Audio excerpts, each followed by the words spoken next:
Whoops. My phone's flopping all over the place here.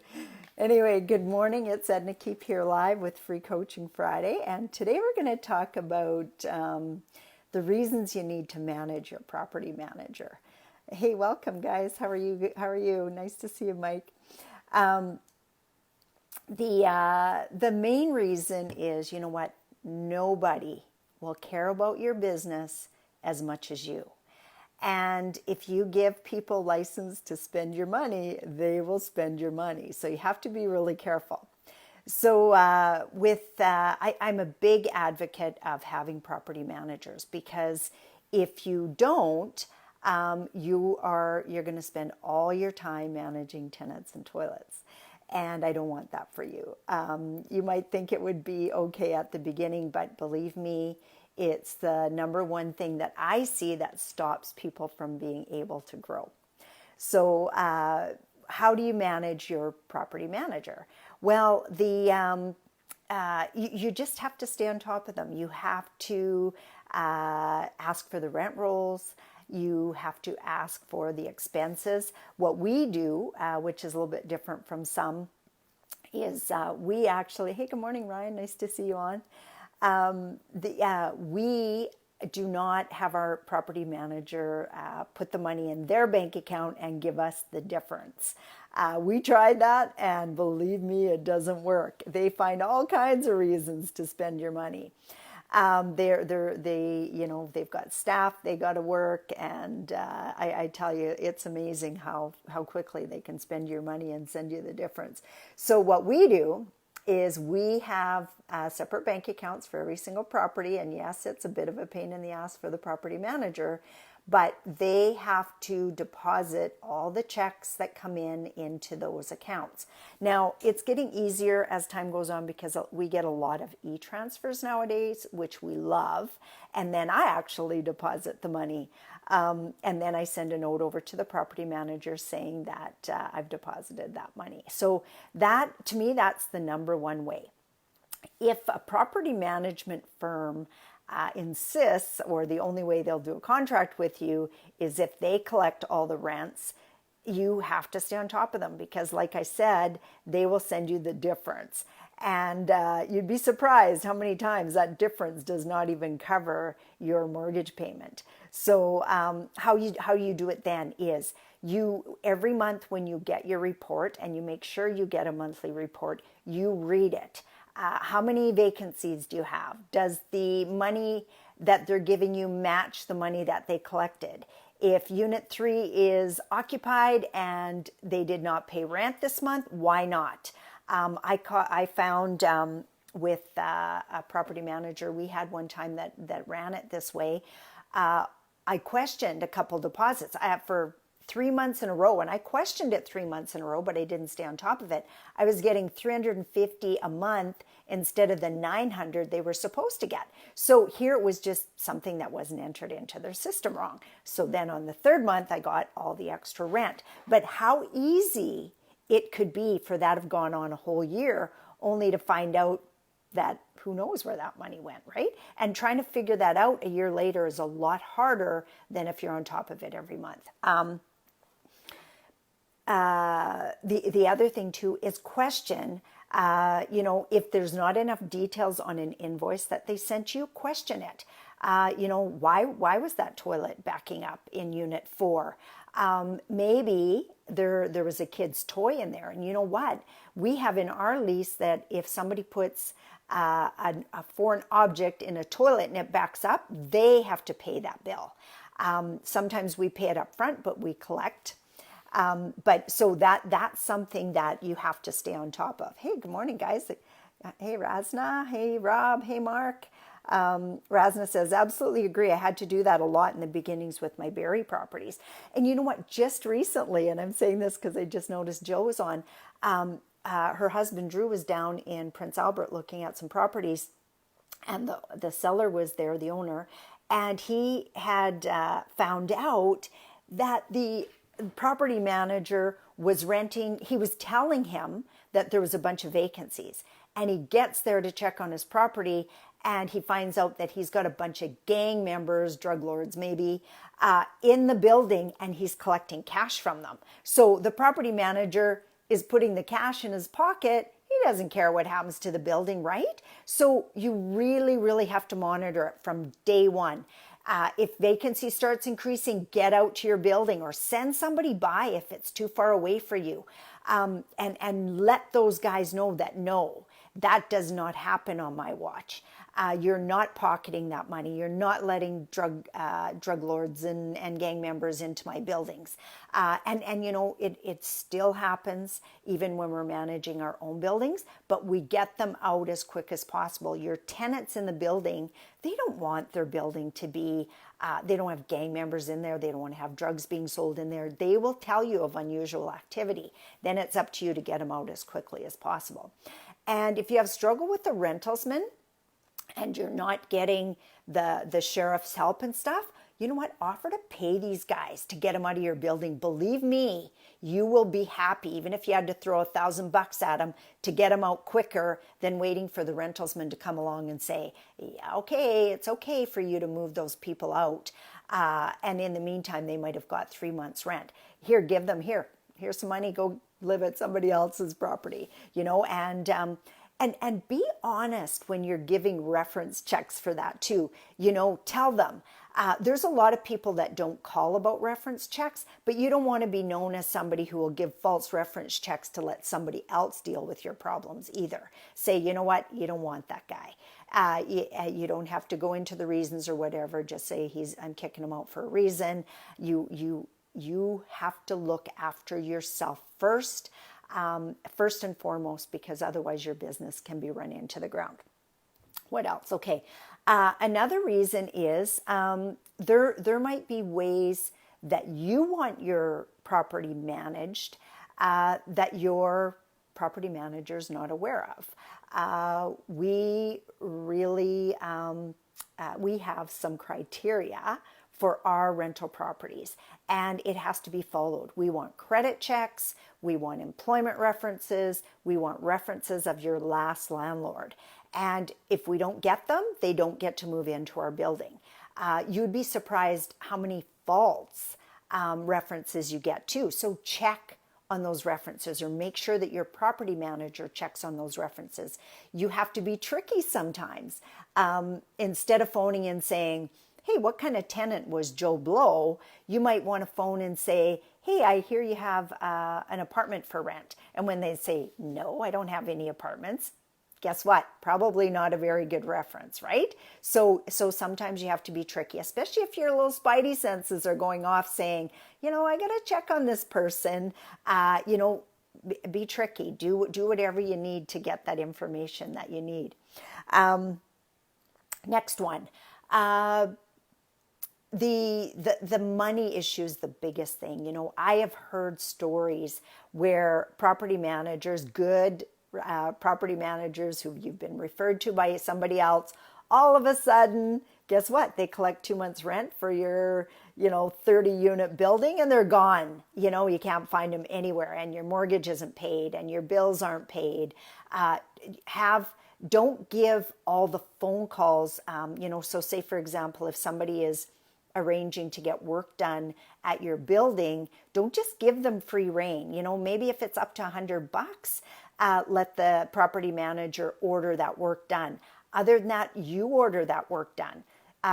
Maybe they're not, and also require that the unit number and building numbers on every single one of your invoices when it comes into you, because we've caught buildings where, we've got a property, just say 914 Athol, and they send us a bill for 920 Athol. And if you're not on top of that, and who's got to know that? You send that over to your bill paying clerk.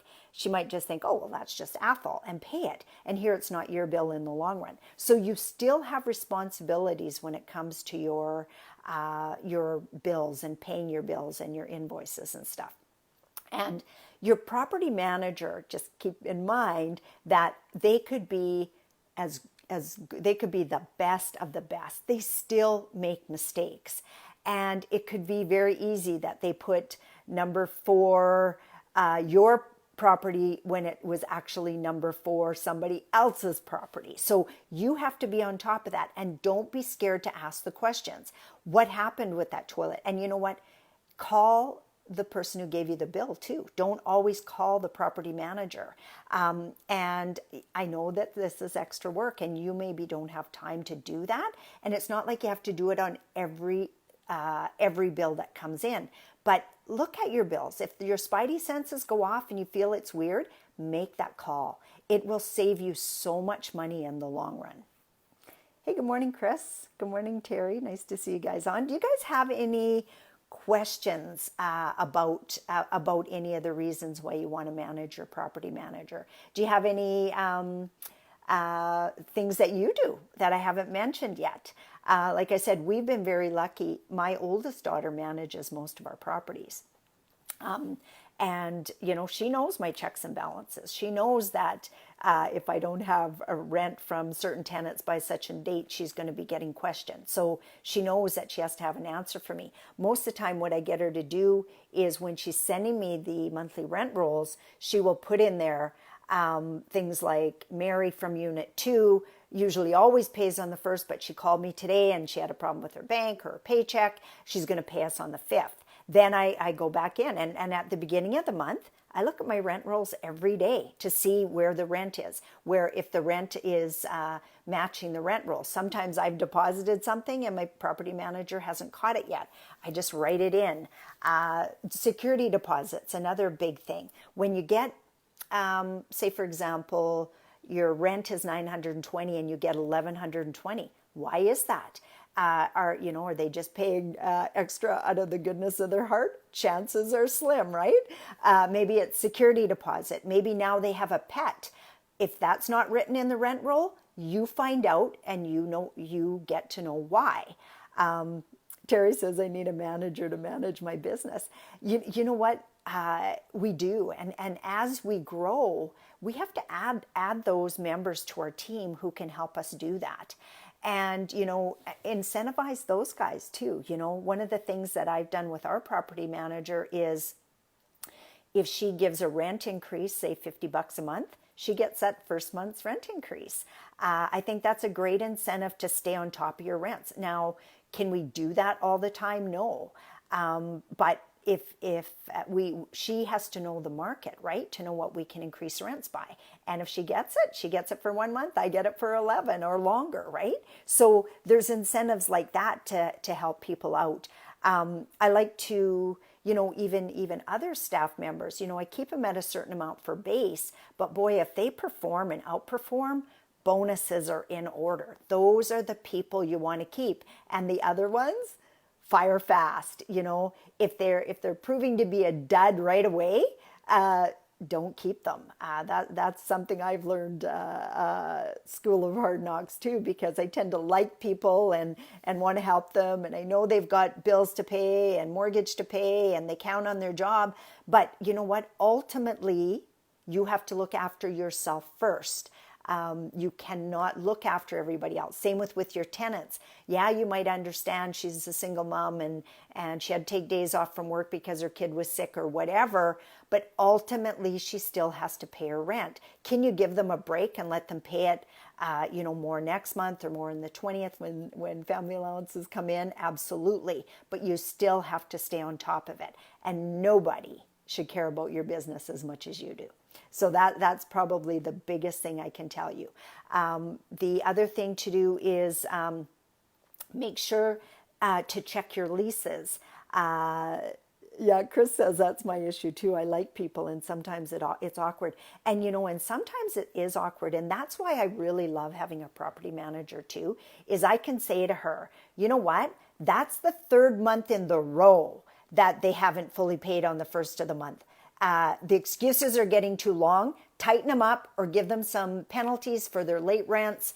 And it's easier for her to go back and say, I love your sob story. I understand it. But my boss is saying if I don't collect rent, there's going to be late fees or there's going to be repercussions. So you have to deal with it. And, it's easier if it's arm's length. For Dawn, it's a job.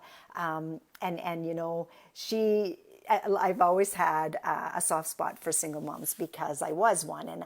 But you know what? In all my life, I never missed a rent payment. Didn't even know that that was an option. Didn't even know it was an option to be late. Like it was due on the first, it was paid on the first. I am absolutely amazed at how many even professionals send me their rent on the 6th.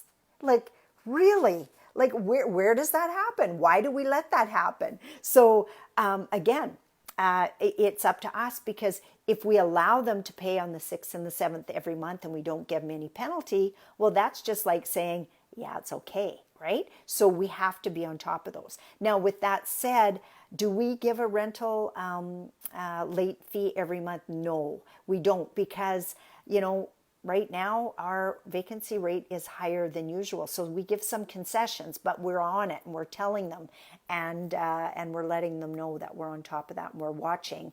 And history says that if it's now coming on the 6th, pretty soon it'll be the 7th, pretty soon it'll be the 10th, and that's absolutely not acceptable. We have a rule that if rents aren't paid by the first week of the month or 5th day, they get a late rent notice with their penalty issued on there. And then on the 16th, they actually get an eviction notice. Does not matter what the story was. Does not matter if we said, yes, we'll work with you. Protocol says you're going to get this eviction notice anyway, because if the story continues, and that happens, sometimes the story is you're going to get the rent on the 20th. And if you don't 16th, then guess what? Now there's another 5-day delay there, because now they can't get it till the 21st. So if that's the time frames with rentalsmen. If you got to have the late rent or the eviction notice in on a certain day, because there's a certain amount of time they have to pony up and give you your rent. So if you don't stay on top of that, it's another week, it's another 2 weeks, it's another month. And they know, and every time you're lax on that, they get laxer. And believe me, I've watched that happen. If you haven't collected rent by the end of the month, guess what? It's actually easier and cheaper for them to move than to get caught up on the rent, because then they get to keep that $1,000 in their pocket, right? So they can go move into another place, save themselves $1,000. And there are tenants out there that do that on purpose. So stay on top of them. Once it gets late, it's harder and harder for them to pay. Another thing to stay on top of and make sure that your property manager does is quarterly inspections. I get physical reports in a spreadsheet of quarterly inspections. That tells me they've been in the unit. They're charging me for it, obviously, but it also tells me what repairs and maintenance have been requested, who it was requested to, and then next month, if I see the same request, then there's somebody else I got to get on top of, right? So that is so important too, to do those quarterly inspections, because you know what? 1 quarter of mess is a lot easier to clean up than a whole year's worth of mess. People will move rather than clean up their own place. I know most of us don't live like that, especially us landlords, but tenants will choose to move rather than clean up their place. We had one where we had a new management take over at one of our properties, and the guy came up to him in the hallway and he goes, "Hey, I'm moving at the end of the month." And even though his lease wasn't up, and he goes, "Well, why?" And he goes, "Well, my place stinks and I have mold." So I sent my husband over to have a look. And yeah, he had a tiny little speck of mold on his ceiling. We have that in our own houses, but tenants seem to think that that's going to kill them. So fix it, put your bleach on it, whatever it is to get it off. But the reason for the biggest stink in his house, because he hadn't done dishes for 3 months. There was dirty laundry everywhere. And we said, no, you are not getting out of your lease early. You clean up your place and it will quit stinking. And, because of new management, past management and stuff, we hadn't been in there for 6 months. So that was our fault. If we'd have been in 3 months and nipped it in the bud and said, "Buddy, clean this place up, it's going to start stinking," then he would have been forced to clean it up. And a lot of times too, when they know you're coming over to do an inspection, they'll clean it up, So then that forces them to clean up, and there's not such a mess and not such a smell and everything else. So those quarterly inspections might seem like an extra cost that you got to pay your property manager, but believe me, it pays for itself over and over and over again. Hey, good morning, Jerry. Good morning, John. Nice to see you guys on. Any questions about any of this? Does anybody have any challenges that they'd like to ask about with tenants that they've dealt with? You know, shoot me an email, write it in the comment section, and I'll make sure that you get your questions answered. Anyway, thanks very, very much for being on and listening, and hope that helps you with managing your property manager. And if you have any topics that you would love to hear me talk about, feel free to shoot me an email or a text. My email is edna@ednakeep.com, so that's always the best way to get hold of me. And I'd love to help you out. So I'll see you all on Mindset Monday. Bye for now.